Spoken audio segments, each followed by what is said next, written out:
Compliance is a profession where people work tirelessly to make the world a better place. And there are hundreds of amazing and inspiring women who have helped the field develop into what it is today.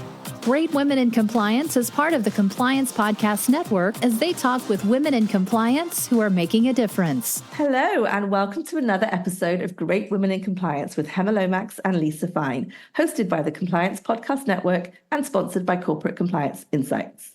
Today, our special guest is Andrea Goulet, a pioneer in technical empathy. After a decade in strategic communications, Andrea co-founded a software consultancy with a friend from high school, and she discovered just how essential empathy was for maintaining and modernizing large, complex, and mission-critical software systems. Andrea's ideas have been highly influential in the software industry. She is a sought-after international keynote speaker and has taught over 75,000 students on how to operationalize empathy for better software, systems, and social interactions. Andrea, so much good stuff there. Welcome. We're thrilled to have you join us today. Oh, I'm excited. Thank you for having me. No, you're very welcome. Now, look, before we dive into your deep insights on empathy in tech and the role of agile communication protocols on culture building, can't wait for that. I do want to just pause and have you introduce yourselves to our audience so they can learn a little bit more about the exciting adventure that brought you here to this wonderful world of empathy in tech. So over to you. Yeah. Introduce yourself. Yeah, so you gave a little bit of an overview just right now, but I think the big thing was that at the high school reunion where I reconnected with my friend, his name is Scott. I had been doing sales and strategic communications all as the first part of my career. I have a business degree. And he came up to me and I had a blog. I had worked at some companies, but I had freelanced. And I had a blog at the time, this was 2009, where I documented my thoughts about how we can communicate and how businesses can get information out. And Scott came to me and he said, "You're not a salesperson. You're a programmer." It's like, what are you talking about? He goes, no, the way you think about communication is very systematic. You're using like if then and like loops, and you're using components, and you've got inputs and algorithms and outputs. He's like, when I read your blog, what I see is a programmer whose main programming language is human communication. Amazing.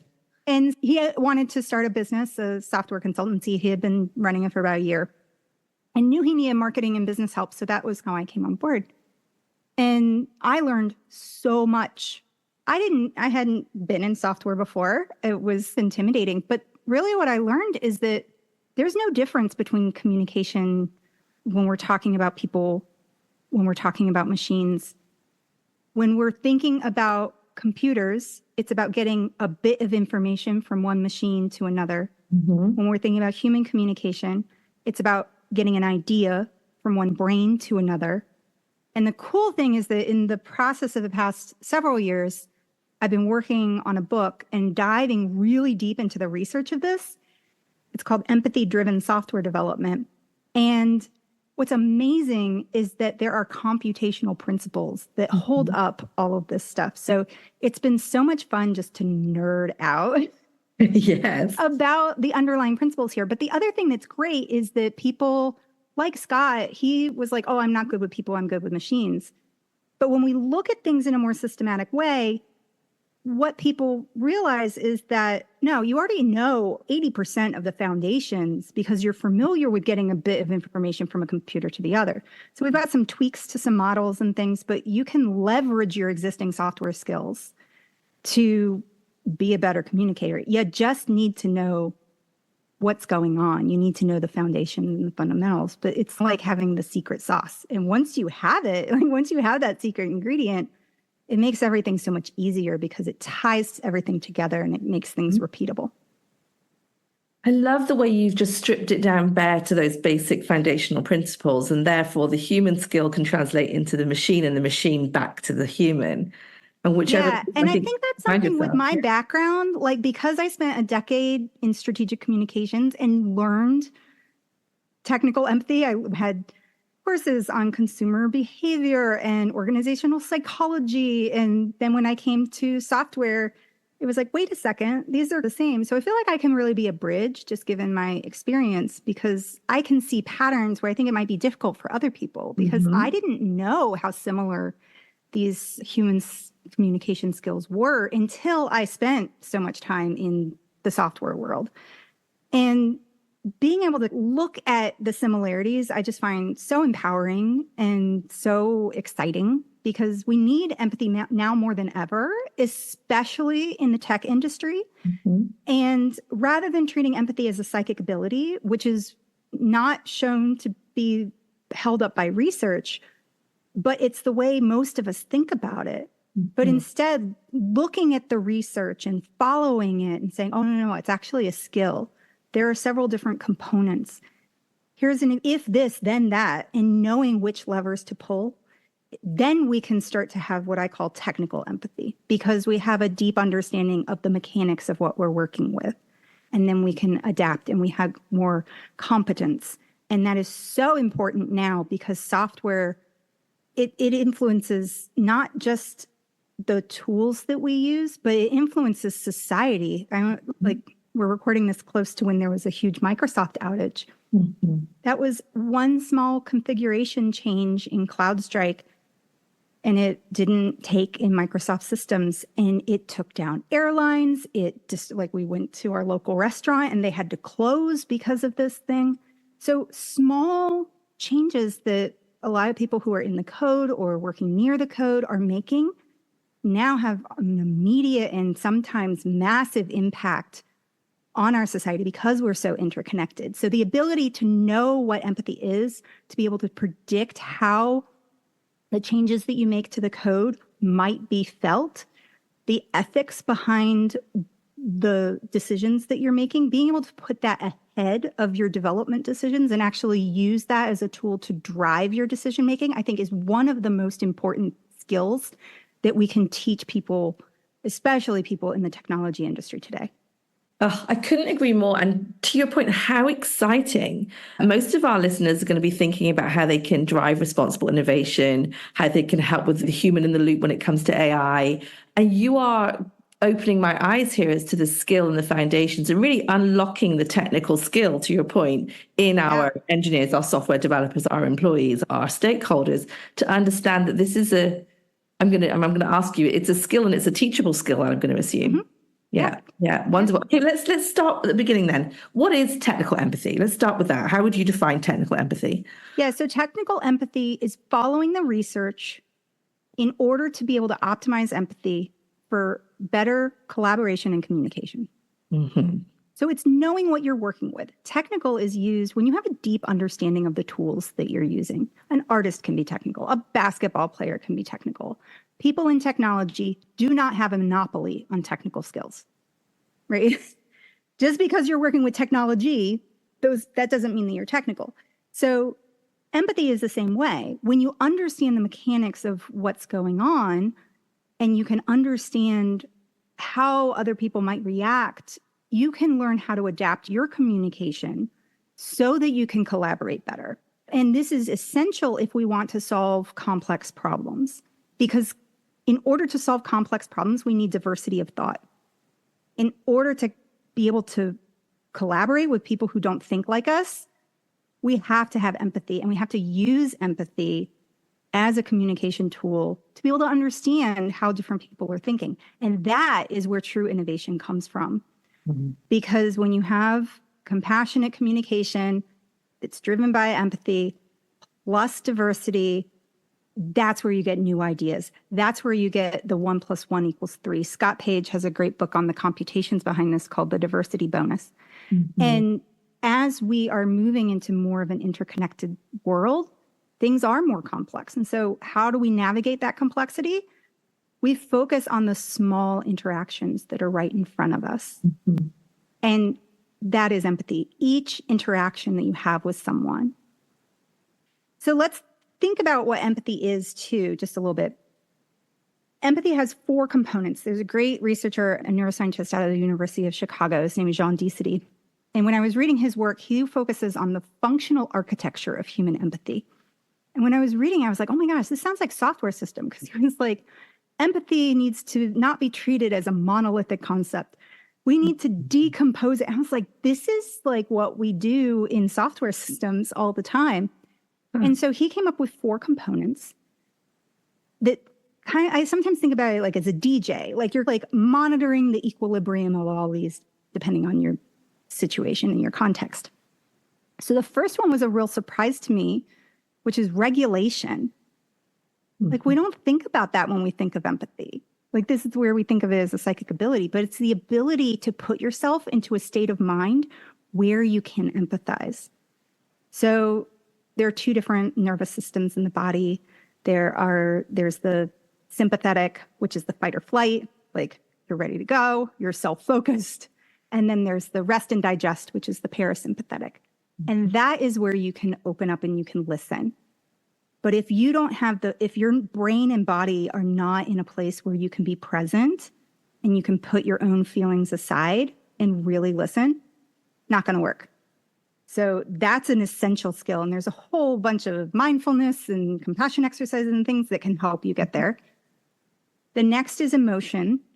And this is where people think that empathy is, and it's just this.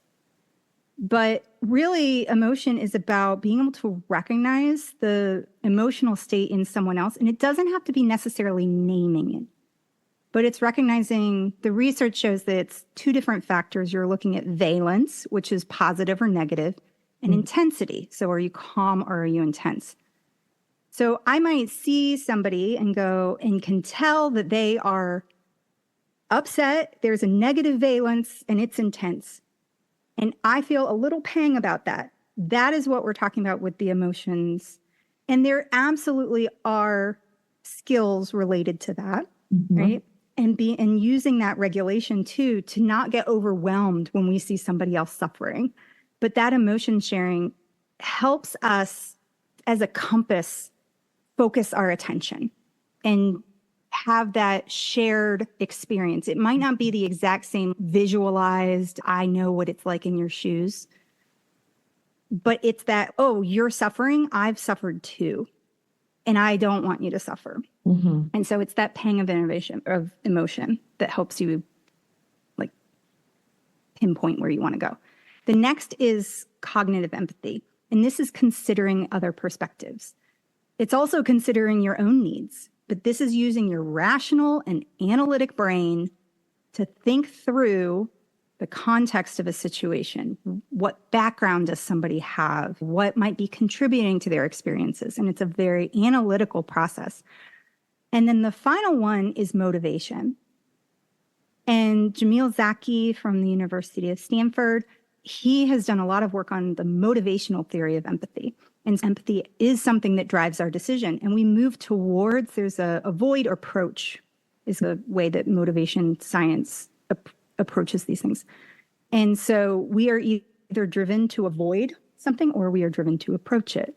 And so this is where it's a skill, because learning to put the incentives in place where we want to empathize, learning to create a culture where people have the time and the motivation to empathize in a given interaction, setting those conditions, conditioning yourself, practicing so that you move towards helping people and move towards collaboration rather than entrenching yourself into like-minded groups that then just judge other people. And we see this all the time in companies, like sales versus engineering, and like people are in these silos and it's difficult to collaborate. If we're not motivated to interact with people and to collaborate, then understanding empathy and understanding the motivation part of it becomes really important too. So it's really those four things, and you can go so deep on any one skill that's associated with any part of that. And that's why I think empathy really is a technical skill, because there is a depth of ability here that is never ending. No one is going to be ever perfect at it. And there's a great quote that I love from Arthur C. Clarke. He's a science fiction author. And it's, any sufficiently advanced technology is indistinguishable from magic. We're starting to see this some with AI, right? Like it's like, oh my gosh, how is that even possible, right? But we can adapt that a little bit. Any sufficiently advanced skill is indistinguishable from magic. I watched Simone Biles at the Olympics and I'm like, that is magic. What she can do with her body. Yeah. But she's trained her whole life. She has put in the work, both physically and mentally, to be able to show up and execute. That's technical, right?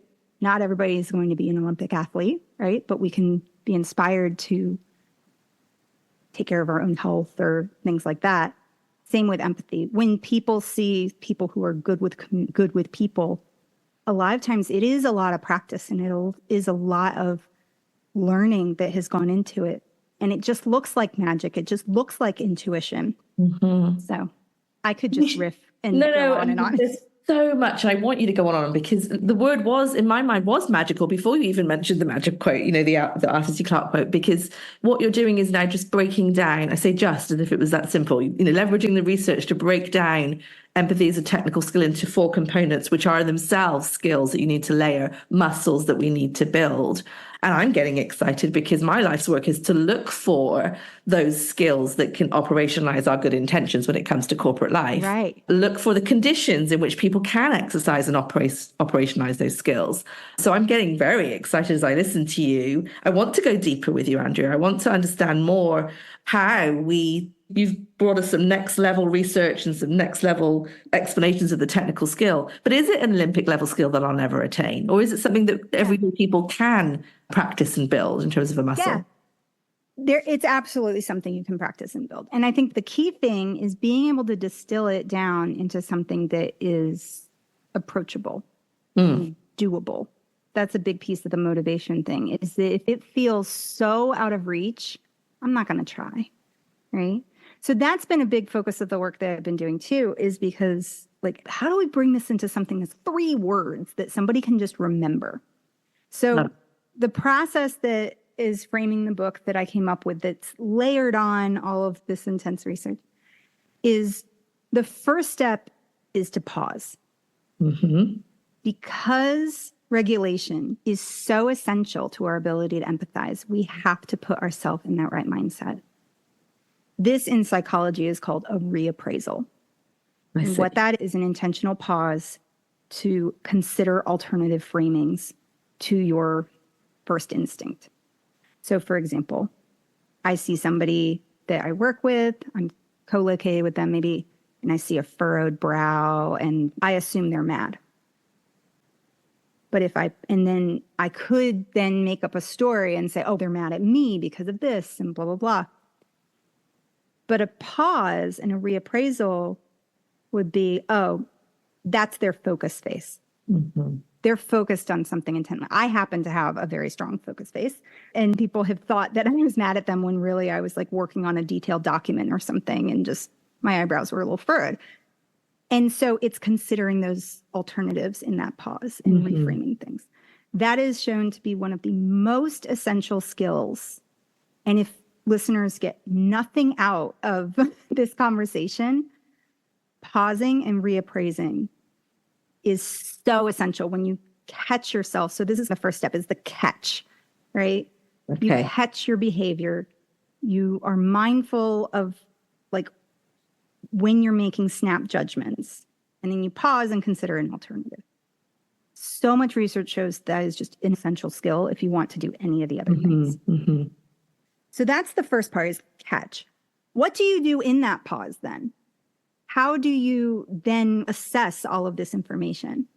And so this is where the frameworks around software come together.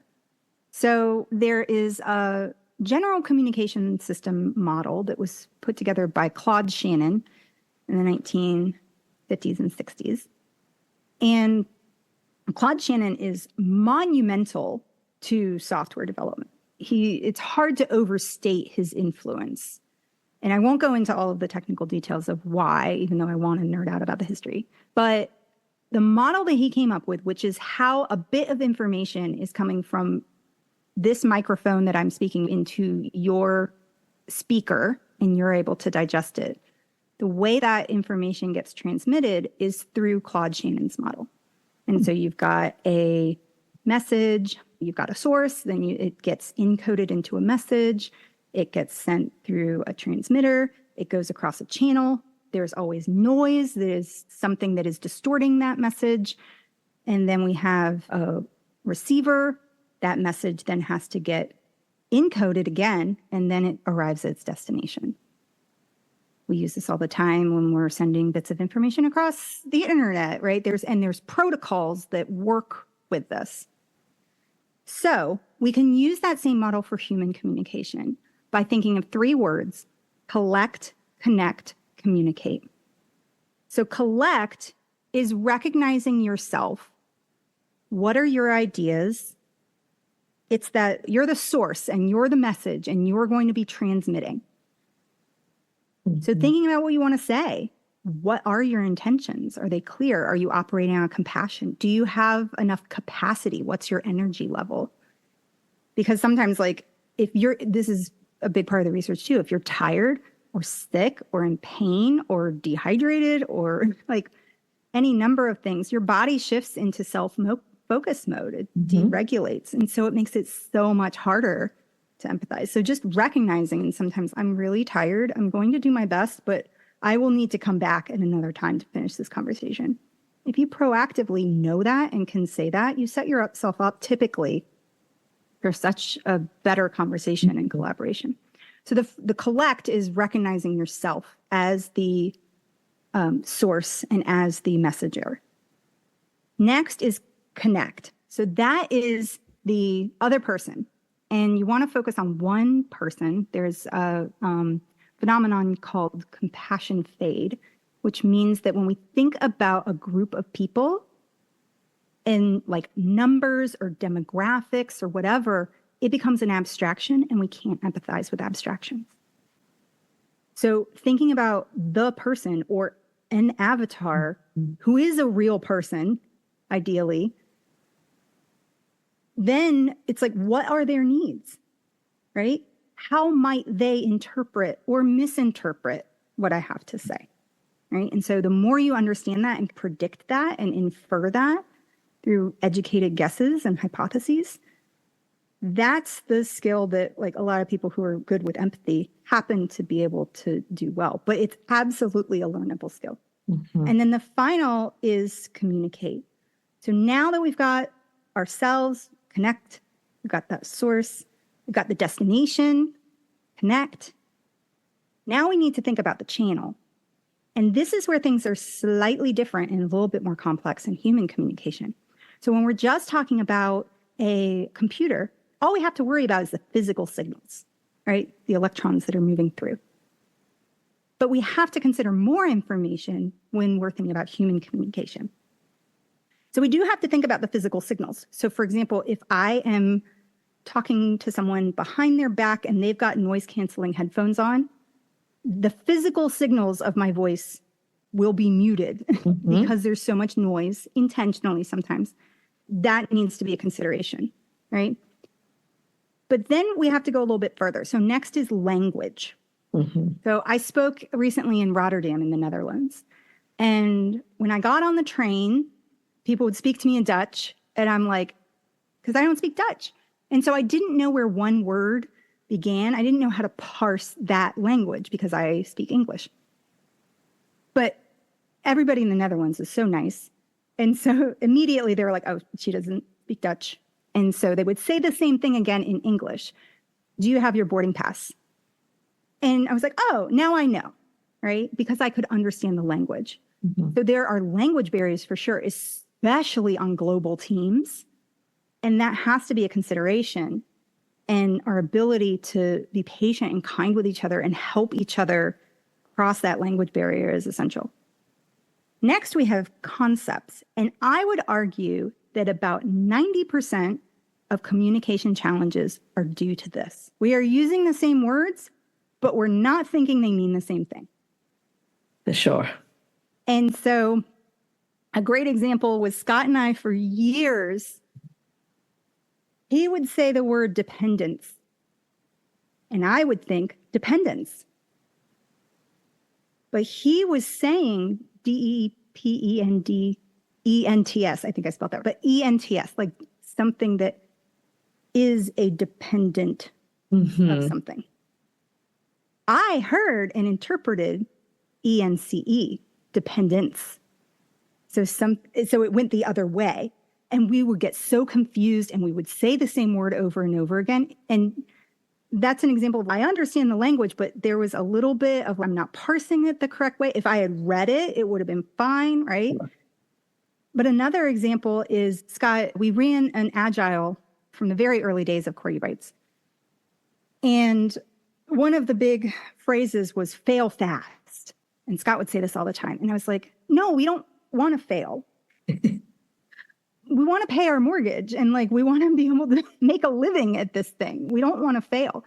And it took years, and I understood the word fail and I understood the word fast, but the concept was different.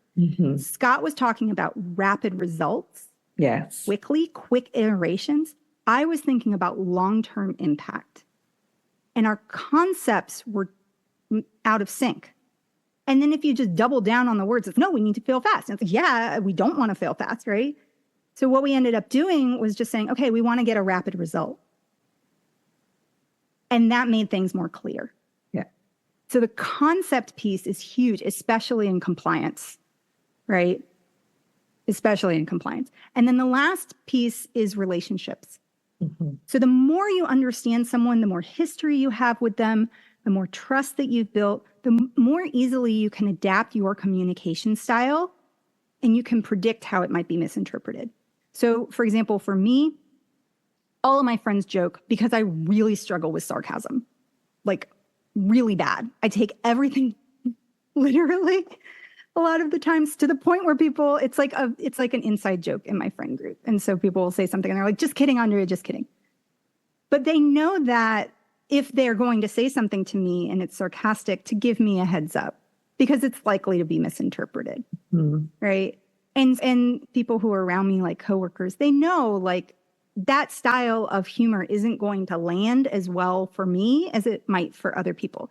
So it's adapting our communication style towards the individual that we're focusing on. So that's the complete system of human communication, which you can remember as catch. So do that reappraisal, collect, think about yourself.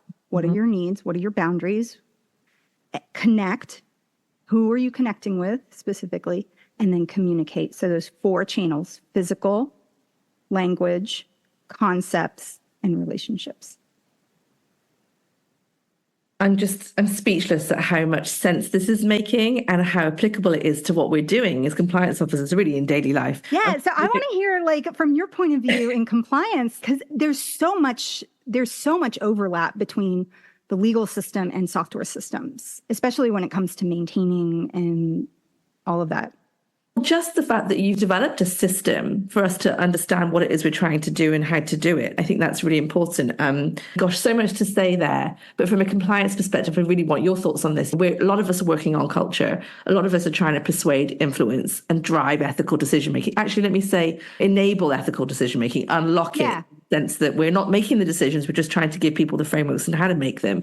I want to dig down because I think you'd said empathy is a driver of decision making, so I want to get in there. But just in terms of the way you've laid out your definition of empathy and the steps to get there as skills, layered skills, we are going to have to, as a compliance profession, stop hoping we've got the psychic ability that is empathy that will get us there. I think that's what I'm here. I don't think anyone of our audience would think we didn't need empathy to do our job well. I think we understand that really well. But again, it's a bit of a wing and a prayer. I've certainly personally tried to define it as radical compassion, curiosity, and fascination. And even as you're talking, I see some of the layers. But the fact that you've, again, taken the context of what the software does, like you said, what the microphone is doing, and realize that the communication piece is very similar, break it down into those elements, has been really magical for me. I'm going to use that word again. My heart rate is going because I'm so excited about what I'm doing. I'm going to be running to the shop for that book once it's ready, or give me a pre-read. I'd love to see it because this is really powerful. So let's do that. Let's talk a bit about culture building, because that's one of the things I said our listeners are really focused on.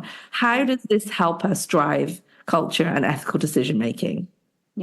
Yeah, this is the heart of an effective culture. So the biggest thing that I think of is that, like, the best way you can empathize or operationalize empathy is it starts with your mission, vision, and core values.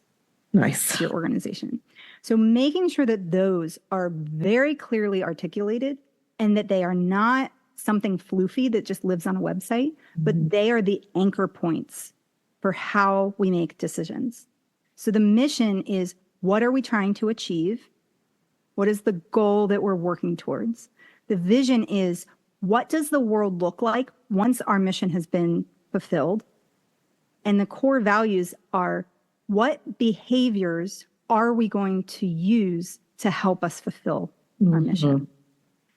And this is so important. I think a lot of times what I see when it comes to mission, vision, core values, especially core values, is you see something like innovation, but innovation is an outcome. It is not a behavior. Innovation is a result from clear communication and empathy. It is not something that you just magically do. And I think sometimes there's a lot of toxic positivity that can be wrapped up in some of these. So people do need to be able to hold themselves accountable. Or so if we've got always or never or things like that in there, it can that's not necessarily practical. So at Corgi Bites, we developed taglines. Act with empathy was our number one. I insisted on that. If I'm going to be CEO and lead this company, I know how important empathy is. It is the heartbeat and it is the core touch point of any decision that we make. In 2010, when we hired a consultant to help us articulate our core values. I was really adamant about this. And one consultant was like, you can't say that.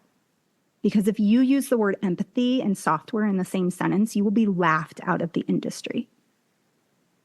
It just didn't make sense to people.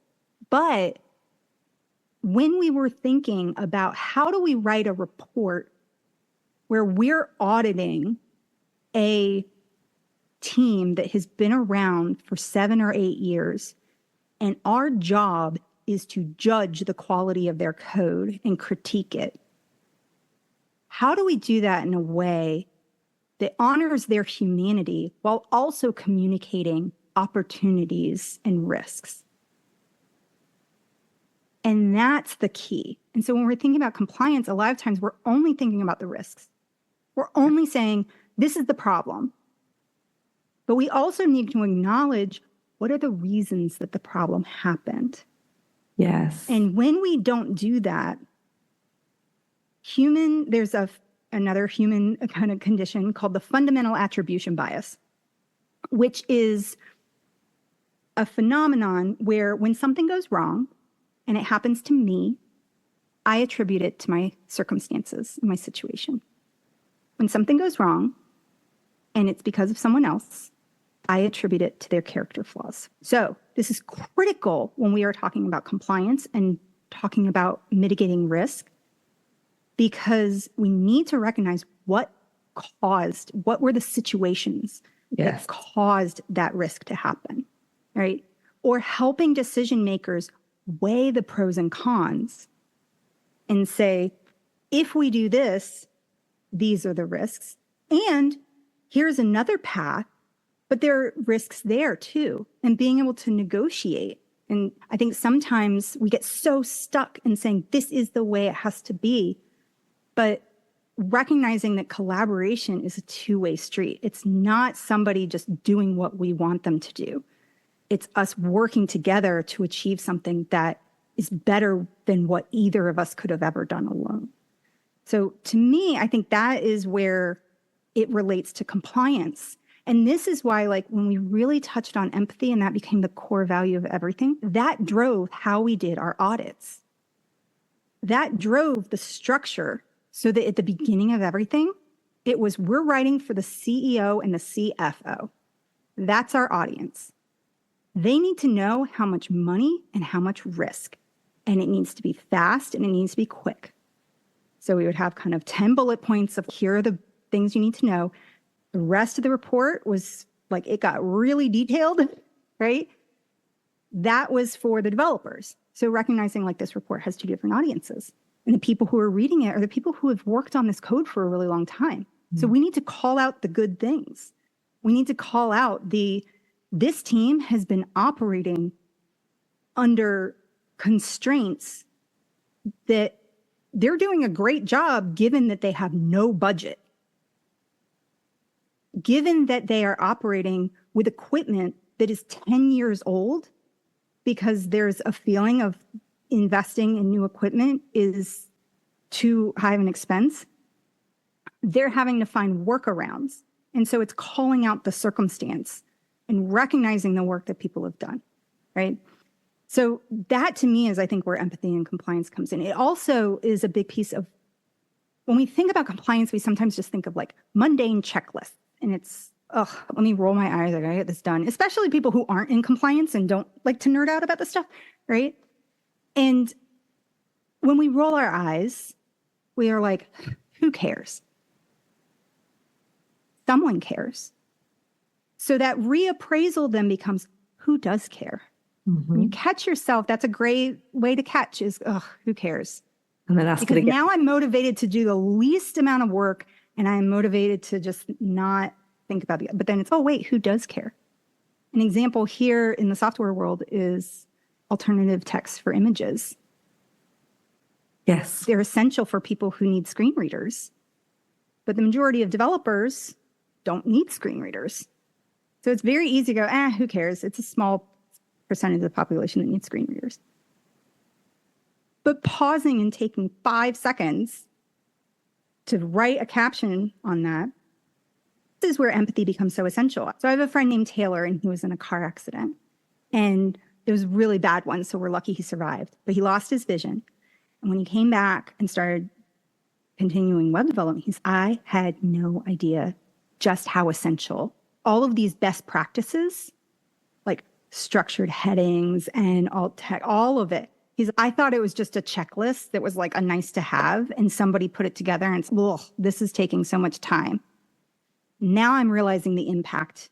And then because I had that personal experience and I care about Taylor, now I'm more motivated. That's that motivation. So now when I think about, and this is a great example of the compassion fade that we were talking about earlier, when it's people who use screen readers, that's an abstraction. We can't empathize with that. But when it's, no, Taylor needs a screen reader.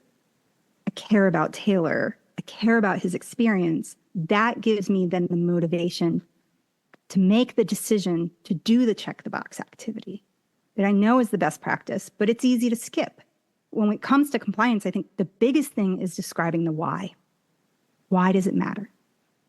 And why does it matter to someone else? And that's where that collect, connect, communicate. Why does it matter to you? But why is it going to matter to someone else, to that specific person, that stakeholder that you're talking to? What is it in their world that they need to be able to understand your rationale? And that, to your point, then it drives good decision making around those things. We can say hashtag we care. I've done, that's been the title of a code of conduct I've drafted. But hashtag why should we care is going to help us get there. Yeah. The hashtag anymore. And even more, it's what do we do to demonstrate that we care? And that's the bit that I'm really loving about this, that is you are showing us that, again, back to, I'm just going to repeat what you said. It's a technical skill. It's a muscle. It can be learned. And it sounds like not only do we need to model those behaviors and learn that skill ourselves as ethics and compliance professionals and culture builders, but also instill it in our employees so that they can also, again, back to the facilitating and modeling ethical decision making, we need to start ourselves. And you're so right that oftentimes we stop at writing the mission, visions and core values, or doing some checkbox stuff that maybe a regulator's told us is a good idea, but really not thinking about the conditions that the people that we are serving are operating in. And I know you haven't said, have so much empathy that you excuse all things. You're not saying that at all. You're just saying, no. That's a huge myth, is that right? Empathy is only about squishy, feely kindness, and that it has nothing to do with accountability and boundaries, and it could not be any different. I'm hearing that from you loud and clear. I wanted to underscore that, because no one's saying have empathy to give people a get out for not doing innovation or improving or making good decisions. You're saying if you have that context and that compassion and that curiosity, and I'm going to say fascination as opposed to judgment, right? Fascination is, I wonder why that human's humaning that way, right? Yes, interesting, rather than, oh gosh, why are they all so nefarious for whatever it might be, or incompetent, whatever it might be. You then, to your point, you bring the people along. So this is the human-centered approach. This is the service approach. Compliance is a service, serving our stakeholders, our employees and our employers, this kind of 360-degree service that we're doing. And I think if we can all lean into continuing to build that muscle and then training others to continue to build that muscle. I think, for example, I talk about active bystandership, and we're desiring of people to speak up and step in and intervene when they see something, say something, that kind of thing. But again, we haven't built the muscles. Like, how are you going to do that if you don't use your steps? And it's not just the muscles, it's the context and the situation. Yes. Are we in a place, and that's that motivation piece of empathy. Are we in an environment? This is where psychological safety comes in. Yes. Are we in an environment where we feel like that is the thing that I should do because that's what my culture supports? Correct. That is the behavioral norm. And if I do that, there's not likely going to be retribution. There's not likely going to be a lot of personal risk. Now, there's a big misconception that psychological safety means I'm never uncomfortable. We have tough conversations. We have to let people go sometimes. We have breach of contracts, and we have to hold ourselves firm. And being a business owner, like, we had to take clients to collections every once in a while. And we did our best to make sure that was rare, very rare, by making our contracts as defensible as possible, building in process so that was less likely to happen, but it still does. And it's still holding ourselves accountable, but being very clear about if this, then that. Correct. If this happens, this is the consequence. And I think that the thing that is the most empathetic is to think through those conditions and to communicate them very clearly, because then we all know what we're operating in. Where things get messy, and of course this happens in legal, is like if something's not in the contract and then it's okay, then what? So it's all hearsay. So we found actually that because we're working on large enterprise systems, there were always red lines, always. But we found that the clients who we could collaborate with the red lines in the beginning the most were our best clients. Because it's the first step of collaboration. And when you approach it that way, rather than, these people, they just want to change everything, but it's really understanding, okay, what is it that you need? And here's what we need. And it's having that back and forth in that negotiation, that collect, connect, communicate. And then sometimes you come up with new legal language. Sometimes you say, I'm sorry, we're not going to be able to operate under those conditions. Here's another group that might be a good fit, whatever it is. But yeah, I think that's a big myth, that empathy is just letting people walk over you and be a doormat. I love the fact that you're also making us understand the communications piece, because we all have something to communicate, but how we do it builds trust or loses trust. I think I've been hearing the word in my mind as you've been talking, trust is everything, right? Empathy will get us to the trust we need. A perceptions analysis where we're honest about the way we are showing up and being received. If we're even just honest that we're doing that and humble enough to hear it, we will be able to have the trust. And again, that's empathy, right? If I don't know what you think of me, let me ask so that I can then take that into consideration when I'm approaching you and trying to communicate with you. So much good stuff here. I am sold on how important it is to teach compliance officers, but also our employees and our managers, our middle managers, on the technical skill that is empathy. It didn't take me long to understand why this is critical. So thank you. I wanted to say one thing. Catherine Manning was the one that sent me to you. She said, you need to meet Andrea. And she was so right. Again, it feels like this has been a personal masterclass, but I'm so grateful we also get to share this with our listeners. I did want to ask you this one question. Oftentimes we get excited as compliance professionals, but we've got to sell this ourselves. If I wanted to bring you in to teach technical empathy, how do I convince my superiors or my CEO, my C-suite, that this is important? So give me the why that we can. Yeah, I think a lot of it is that it's so fundamental. This is the DNA of how we communicate. So look for the communication challenges and the challenges that your organization is having as a result. Yeah. And then think about, what does your CEO or your CFO or your CIO or whatever stakeholder, what is it that they care about? Is it a net promoter score because you're trying to keep your customer base? Is it, I'm doing my next round of fundraising, and so I'm spending so much time on our pitch and thinking about my competition? Is it, oh my gosh, the economy is really volatile right now, so I'm nervous to spend money, right? Whatever that is, then you can make the case for that person. And I think that's the relationship part of the model is that the more that you can personalize your communication and think about what do they care about, right? Rather than just like, who cares? This is important. What do they care about? And frame that, because effective communication is the heartbeat of any successful organization. Poor communication leads to poor performance. So what is the thing that is in your operations that you're trying to fix? And chances are some understanding of how to communicate better, and empathy is the driver of effective communication. Like, why wouldn't you want that? I couldn't agree more. And empathy is the driver of effective communication. It has results in terms of trust. It has results in terms of better decision making. It has better results in terms of profit. It has better results in terms of competitive advantage. If you look at a lot of different organizations, Adam Grant is a great person who studies a lot of this stuff and has a lot of organizational psychology, but then also the pro-social behavior on top of it. And there's just so much evidence that empathy and effective communication and the ability to understand and negotiate and collaborate with others is the driver of effective organizations. So whatever organizational outcome you are trying to achieve, empathy is somewhere at the heart of it.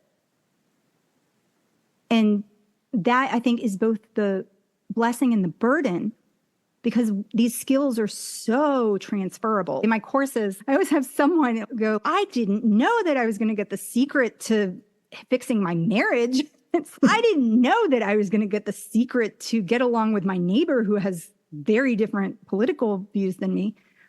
These skills are so transferable, but that makes it very challenging because they are so universal. So where are they specifically applicable? And that is your job to figure out who the person is and what they care about and what you know is needed, and to frame things in a way that will influence them, or you hypothesize will influence, right? And then coming up with some way to develop maybe something new, or if you can't do this big, huge thing, what's the smallest thing that you can do? Maybe it's sending them an article or something. Like, here's something that's thought-provoking. It doesn't have to be spend tens of thousands of dollars to bring in this consultant. But whatever that ends up being, it's recognizing what is the problem, what is the potential impact, why does that potential impact matter, and why does that potential impact matter to the person that I'm trying to influence.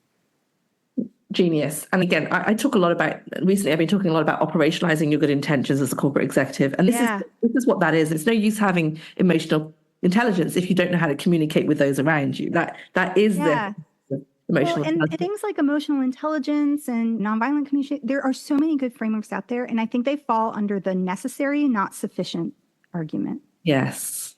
Yes. Some level of emotional intelligence is important. But if you only ever focus on emotional intelligence, you won't achieve the outcomes you need. This is a holistic model that requires several different skills and leveling a lot of them up and knowing. But that's similar to a whole body workout, right? Like You've got strength building and cardio and flexibility. Like similar with empathy, you have regulation skills, you have emotional skills, you have considering skills, and you have motivation skills. And so being able to work a little bit on all of them, that is how you become better at this. Sign me up for the empathy in tech movement / revolution. Yay. I'm so impressed and so inspired and can't wait to really dig in deeper on this. If I want to find more people like you, build a community around this, or find out more, what can I do? Yeah, so it's funny you mentioned empathy in tech. So I founded a community called Empathy in Tech, and I just launched a podcast. So you can subscribe there. You can go to empathyintech.com. We're currently in a little bit of a lull. We're working through some organizational shifts as we grow from a grassroots community to something that's a little bit more formal. But we have events. We have a Discord channel. That's a great way to connect with people. I have my website, andreagoulet.com. I'm on LinkedIn. If you want to connect with me, please send me a note when you connect that you heard me on this podcast. I get a lot of bots to make sure that I know that you're a real human. It would help me immensely if you added a note. Yeah, so those are I'm not really on any other social places these days except for LinkedIn. I'm so glad that I found you again. Thank you to Catherine. I'm going to ask you one last thing. Any parting thoughts or key takeaways for the audience today? There's so much rich content here, but what would you want people not to forget from this? Yeah, I think the number one, empathy is a technical skill, not a psychic ability. We think that it's this like genetic gift that you're born with. It's not. There's very clear research on this. Very clear research. It is a skill. It is something you can focus on and you can hone with practice. The next is the reappraisal, catching yourself, doing that really important pause. So when you notice yourself having like a gut instinct or like a snap judgment, practicing a pause, which is called a reappraisal. And then during that pause, executing the collect, connect, communicate process, where you focus on yourself, you think about yourself, you think about your needs, what you want to say, your capacity, how much compassion you have.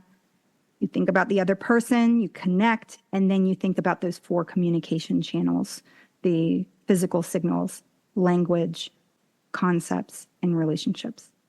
And then you have thought of the whole system, and that helps you reframe. And I think finally is just, we live in a complex world. It's so interconnected. And to me, it's so easy to become overwhelmed and lose hope.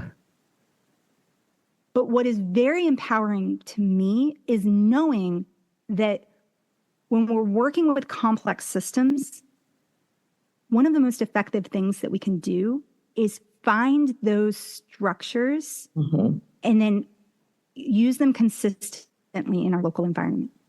So this collect, connect, communicate, when more people do this, innovation emerges. Yes. When more people do this, collaboration emerges. New ideas emerge. Healing emerges. And solutions to the really hard, complex problems are not going to necessarily come from planning a huge, big thing. It comes from being able to manage our interactions that we have every single day in a more optimized way.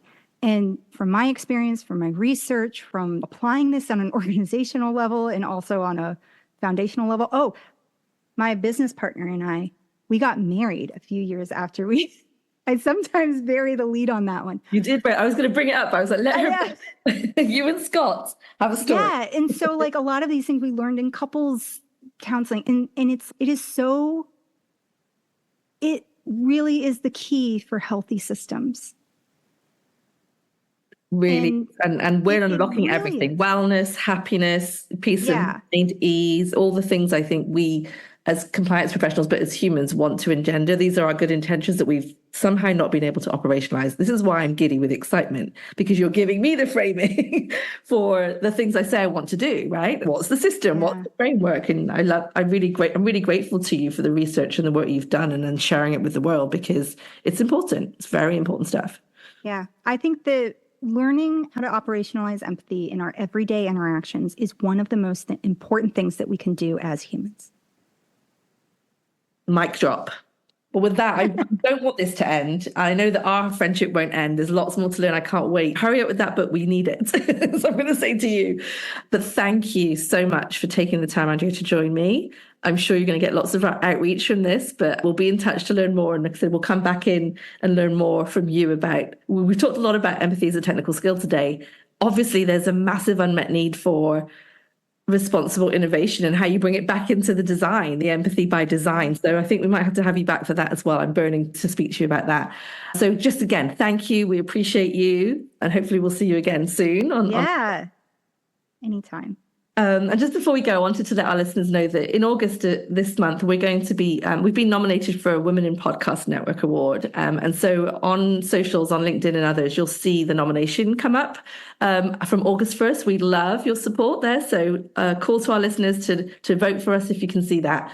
But we'll be back again next week with another wonderful episode. I hope you're all enjoying the summer.